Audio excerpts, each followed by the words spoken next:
it's Olivie Blake, and this is me not writing. So Mr. Blake is in the other room, and I don't really have a lot of options other than to film right now, so you're gonna, I guess, have to get ready with me. Not much has changed since the last time I did this, but I am gonna do like a 5-minute makeup, really quick thing. I'm gonna wash my face and do, you know, self-care type things. So yeah, was just working on the script. As you might have guessed, from having any experience with my work, it was much too long. So I cut about 12 pages, and now I gotta cut 8 more. So that's what today's looking like. All right, so first I am going to wash my face. I'm not really doing anything today. Mr. Blake and I are probably gonna go work at a coffee shop. He's gotta grade papers, and I have to do whatever it is that I do, write fictional blowjobs. I did once write that in a Capital One cafe, so you could say I've got no shame. I'm using the Korres foaming cream cleanser that is the Greek yogurt. At night I use the exfoliating wild rose. Okay, 3 times a week I use this Blue Tansy Resurfacing Clarity Mask by Herbivore, so that's a thing I do also. Now I'm going to spritz on some Rose Water Facial Toner from Trader Joe's, which is basically where I live. I have, like, you know, my home office in Trader Joe's, and those are the places I go. So I'm going to let this set for a couple of minutes, and let's answer our first question.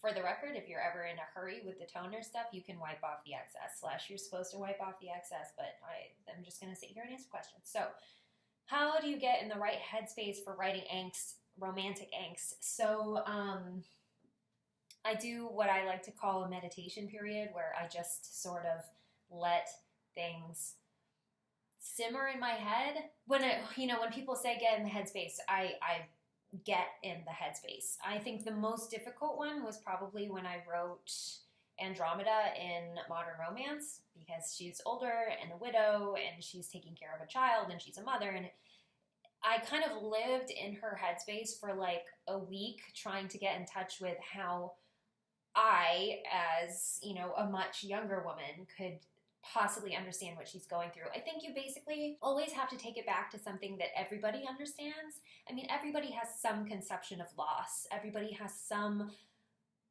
want or desire or craving to be loved. So no matter what stage you're writing them in or whatever has happened, you can come back to that that commonality of I always come back to the shared human experience, but we've all felt some variation of the same things. Especially when it comes to relationships, there's a reason that romance is so appealing to so many people, because we all feel those things.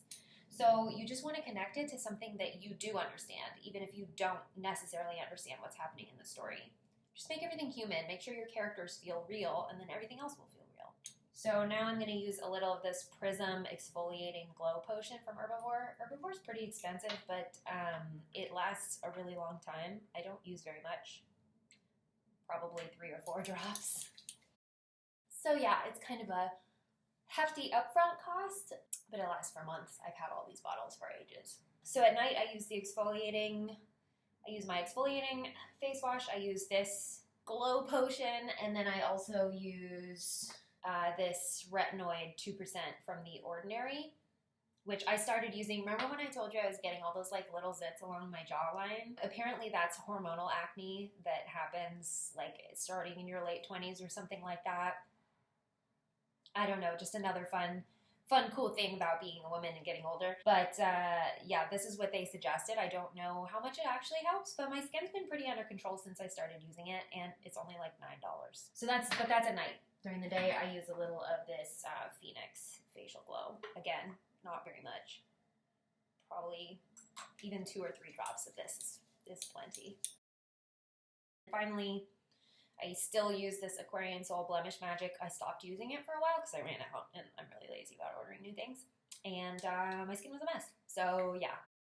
But I use it as a spot treatment, essentially. Oh, last thing for romantic angst, music. Find a song that makes you think. I assume you want to write this for a reason. There's probably some specific reason this plot has occurred to you as something that you want to do. So I am assuming there's some sort of inspiration behind it.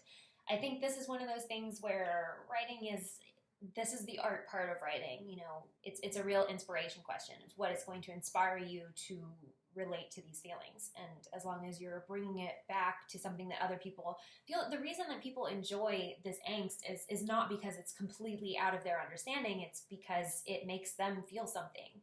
Sometimes people read fiction in order to feel something. So just remember that that's what you're doing. If you feel something, your audience will probably feel something. So if you can relate whatever's happening in the story to your life, it probably relates to somebody else's life too. So I'm going to start putting on makeup. There's SPF in my CC cream, which is wherein. It's the same one I used before. I guess I haven't done one of these for a long time, though. So I don't know if you watched the first one. So maybe this is new and exciting. So I use this as a base, basically. It makes my skin very soft. And then before this completely sets, I'm going to put on a little bit of foundation. I think when I first filmed this, I was like, I don't know if I'm going to stick with this foundation. Now I'm like obsessed with it. So this is the Armani Luminous Silk Foundation. Also expensive, but I think a bottle has lasted me like a year. And other foundations I have found go faster than that. So I'm just going to kind of blend this in. And then this is super buildable, so I'm going to add a little bit more on the places that I want to cover, like my under eye shadows and zits.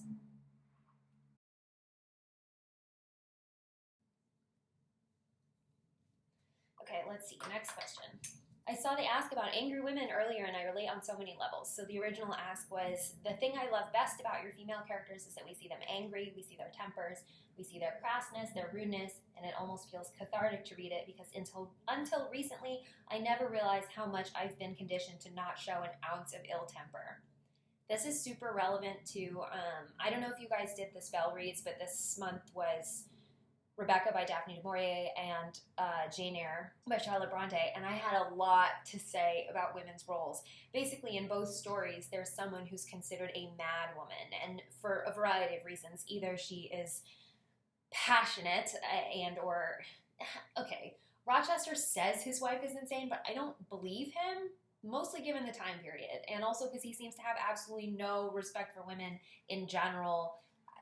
Anyway, I don't really believe that his wife is just actually crazy. I mean, sure, she does crazy things, but wouldn't you do crazy things if you were locked in an attic? That might be a spoiler. If you're still being spoiled by the plot of Jane Eyre, like, I don't know what to tell you. But then there's the same thing with Rebecca, where this woman who is very sexually, she basically has a whole bunch of affairs. This is something that's also known about Daphne du Maurier, and it's very interesting that these women, like, there's so many things that are like, oh, these crazy, sex-crazed women, that you're just like, is it them? Are they the problem? Or is it the time they're living in? You know? Anyway, that's a total aside, but the question here is, I find it even difficult to write an angry woman in my creative writing class because I don't want her to be disliked when being shared with my peers. Any tips on how to rid myself of this strange inhibition? It's not that strange. The thing is, she is going to be disliked. Angry women, ambitious women, women who are power hungry, they are eaten alive by history, and they are viewed as evil characters, which doesn't make sense because male villains are always redeemable for some reason. Look at the Joker movie. Why does the Joker movie even exist? As if we all needed another story about a white man who people didn't think was funny. So anyway, people aren't going to like her, but people don't like those women in real life. People don't like women who have strong personalities. That's kind of just a fact. And when you're writing a character and you think, oh, she's not likable, you might have to check yourself, because is she not likable? Or like, why does that matter? Why does it matter that people like her? People wouldn't like her in real life. Half the reason people don't like Meghan Markle, or so they say, you know, obviously the underlying reasons, racism and all that, that's there. But look at the type of reporting that they do about Meghan Markle. They say that she changed Harry, right? They're like, oh, well, he like doesn't hang out with his friends anymore, and like she changed him. Yeah, because he was gross before. He would just sleep around with women all the time, and that was his whole reputation. And now look at all the stuff that he's doing, and people are saying, oh, she's controlling him. Okay, great. It seems like he's a much better person now. Not that you should take ownership of like taking care of men, but I'm just saying, it's just like, look at the way that people talk about women, and you have to rid yourself of it by just realizing that you don't owe anybody anything. Once when I was what am I doing now? I'm gonna fill in my brows now. I've upgraded slightly to the Precisely My Brow pencil, which and I was using too dark of one before. I don't know if you were paying attention or cared, but this is a 4, so it has to be a little lighter than your actual eyebrow color. So once, and this is to mimic like the actual brow strands. So anyway, once I went to Vegas with my friends when I was 21 probably, and so there's one brow not just filled in and not brushed in. So I went with my friends, and there was this super old gross guy, and he told me to smile. And I didn't know this was a super common thing at the time. I didn't know this was a cliche. I just thought, this old man is telling me to smile and he's gross. And so he told me to smile because I wasn't enjoying myself. We were surrounded by like creepy dudes at this pool, and I just like wasn't into it. So old guy tells me to smile, and I say, why? I'm not enjoying myself. And my friends got so mad at me. They were like, people aren't gonna like come talk to us if you act like that. And I'm like, I don't want that guy to talk to me. I don't want to smile at him. In what way has he earned my happiness? I don't think that I have any responsibility for making him feel better about my presence. But, so we got into a huge argument about it, really. And I kind of backed down.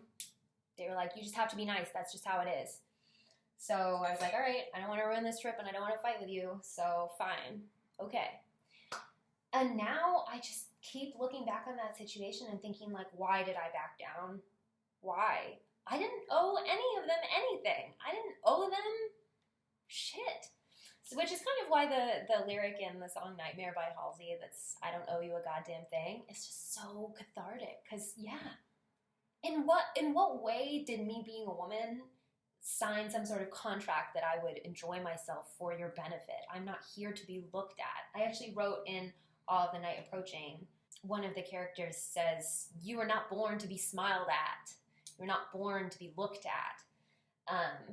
So yeah, that's a totally unrelated thing. I mean, the short story, is people aren't going to like that female character. Some people are going to love her. Some women are going to be like, oh my God, you did it. You created a woman who feels real. Because there are so many reasons for women to be angry. Real women, many real women are angry. Or they should be. And yeah, definitely read what I said about Jane Eyre, because there's a whole thing about how all the good women, the good ones who are like temperate and whatever, they just die. I have so many, it's super hard for me to talk about this in any like concise way because I get so worked up about it. But essentially, people aren't going to like her. And at some point, you just have to forget about that. At some point, you just have to decide, this is some woman's experience. It's probably your experience. Just because you don't allow yourself to get angry doesn't mean that you aren't, or that you can't understand what this feels like. So, how do you do it? How do you write an angry woman? You know, I think that my female characters are just getting angrier. As the context around me gets worse, as I get angrier, my female characters don't give a fuck anymore. And one thing I think is interesting, I'm kind of changing the subject, but in Nobility, a lot of people don't like Hermione, right? Because her one driving factor is basically her ambition. She's like, someone's got to be queen of this place. Why shouldn't it be me? I'm qualified. I'm smart enough. No one else here is smart enough. It should be me. And there's a lot of people who are like, someone said something very interesting about this, where they said they didn't feel that this was canon Hermione, because canon Hermione is self-righteous, but this Hermione is entitled. But what is the difference between self-righteous and entitled? So in canon, it's okay because she wants Harry to succeed, and she believes in good as long as Harry is the good one. And in nobility, she believes in herself. She thinks she's the right person for it. So just to kind of leave you on that note, like what's really the difference? Is the difference just that she acts on behalf of somebody else versus herself? Is it that the moment she's a selfish woman, she becomes unlikable? Is that what it is? I think there's just a lot of self-reflection that's just, why don't we like these female characters? Because these female behaviors are unacceptable. It's not acceptable for a woman to put herself first. And isn't that bullshit? So just forget it. Do what you can to forget it. You're the first angry woman that you write might not be that angry, and that's okay. Or she might, I noticed that people seem to like angry women more when she's sneaky about her anger, like when she, when she gets revenge by having some like complicated revenge plot. People are okay with that. They just don't like when she goes like full throttle. So fine, if you want to write a woman who handles her anger in a controlled way. This is kind of the difference between Ariadne and Aurora from Lovely Tangled Vices. One is very like concealed, controlled. People prefer that sort of woman. She's a safer woman in some sense, even though she isn't really. She's not any safer than Ariadne. It's just that people don't like Ariadne because she's very open about who she is. And it's kind of pick your poison. Do you care what other people think? At some point you have to not. Okay, so now I'm going to put on a little bit of eyeliner. This is just Sephora eyeliner in matte brown black, and I'm just going to put a little bit on the top right here, and then a little on the waterline right here. Mess up a little. This is very blendable. I'm not doing like cat eye or anything. What else do we have to talk about? Well, I think we have one more question. Hi, Olivie. I'm the Anon from before who asked for advice with asking a guy out. I just wanted to tell you how right you were. I love it when I'm right. I'm joking, but I do kind of love it. So I think the story with this is she wanted to ask someone out and she wasn't sure, and I was like, just do it. I actually said something recently today, which is, if he doesn't like you, then no amount of waiting for the right time is going to make him like you. But if he does like you, then you have nothing to worry about. So that guy didn't text again, which was sad because I really liked him. He was everything I thought I'd want. But I'm now seeing someone new, and now I understand what you said about not making me wait. He is kind and attentive and treats me very well. Good. We've just started dating exclusively for more than a month, but I'm already hoping it will last. I'm really grateful for your advice. I'm really happy that it worked out. I mean, I am definitely right about this, but I'm glad that I wasn't wrong. So I'm sure you can help a girl out again. How do I tell him that I'm ready for the next step sexually? And how do I know if he wants that too? I'm not a virgin per se. Okay. But I might come off as somewhat virginal, so that might be the reason we haven't progressed to that level yet. Okay, definitely possible. I'm going to put on some mascara while I do this. The thing is, you should not be afraid to talk to your partner. Your romantic relationship should be like solidly based in friendship, as in you should be able to say anything to a friend, right? And not really worry that there would be some huge fallout, like assuming you're not insulting them. Anything that you could tell a close friend, you should be able to tell the person you're in a romantic relationship is. Even at the beginning, you've been together for a month, you're probably at a point where you should feel like you can talk to him about anything. I think I saw recently there was a Tumblr post that was like, if your partner isn't someone you can see as a friend, then you're just performing, which is a really good way to say it. It's just a performative relationship where you're keeping parts of yourself from him, and don't do that. That won't help you. That won't get anywhere. In terms of how to talk about sex, which can be sort of a difficult thing to do, I mean, even under the best circumstances, it can be a little bit challenging. I'm going to turn my brush like this and do it that way. I need a new mascara. Oh, this is your show. This is the only mascara I use. Now I look a little crazy. But anyway, I think basically when it comes to sex, it progresses pretty naturally to the point where you kind of both know where it's going to escalate. and then it's a matter of how it goes from there. So one thing you could do is just be the, not aggressor, but be the one who kind of pushes things, in terms of taking off clothing or touching or something. You can be the one to start that. You don't have to wait for him. Definitely you want to see if he's comfortable with it. Perfectly fine to ask each other, like, is this okay? Are you okay? Can I take this off, or do you want to take this off? Stuff like that isn't unsexy in context. Sometimes that's exactly what you can make that hot. Actually, Outlander does a really good job of that, I've noticed. Jamie often asks if he can kiss Claire, and there's nothing wrong with that. In terms of killing the mood, I mean, it doesn't. I tried to go out of my way to write like consensual check-in questions to my sex scenes. Now I do that. Just to make it feel like it has a place in bedroom type stuff. Oh, I was wondering what was on my cheek, and it's just more makeup. That's cool. Gonna use a little of this Benetint stuff on my cheeks. Just slightly below them. I've noticed that, actually, on the topic of Meghan Markle, she sometimes does her blush too high, I think. So I've been lowering mine just in case, and we'll see how that's working. The sex conversation doesn't have to be awkward. I mean, it can be. The most awkward times it's ever happened is one time when I wanted to push things. I was taking off the guy's belt, and he grabbed my hand and was like, "Oh, I'm a virgin. I'm waiting until marriage." And I was like, "Oh.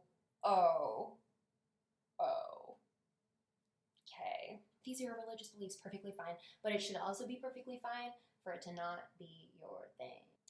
And we hadn't been dating that long, so we were close friends, but yeah, sorry, dude. I'm probably not making myself look good here, but sex matters to me, as you might know. So anyway, that happened, and then there was another time where there was a guy that I wanted to have sex with, and he would kind of stop, and I was like, "Okay, what's going on? Like, do you want to move slower or whatever?" And he was like, "Oh, I thought you were a virgin." And I was like, "Well, I mean, no, I'm just bad at this." So yeah, and then we had sex for a couple of years. So anyway, just don't feel like there's any shame about it. Feel like you can, if you don't feel like you can talk to him, that's maybe a sign that you're not ready yet, just in terms of intimacy, I guess. Because at this point, you should probably feel like it's something you can try or bring up. I'm going to put on this Dior lip glow in coral. So yeah, anyway, I mean, that's basically the same piece of advice I told you before, which is give it a try and see how it goes, because if it's the right person, it'll work out. And this seems like someone who really values you, and I'm sure he values what you want and what you think. So I think you should feel like you can just talk to him about it. So that's essentially everything that I have for today. I gotta go, I guess, do some work at a coffee shop. I don't have my dagger with me, because this is the bathroom. I guess I'll use my blemish magic. It is equally important to me. Not equally. It's pretty important, though. Okay, well, this has been me, Olivie Blake, not writing, and I'll see you next week.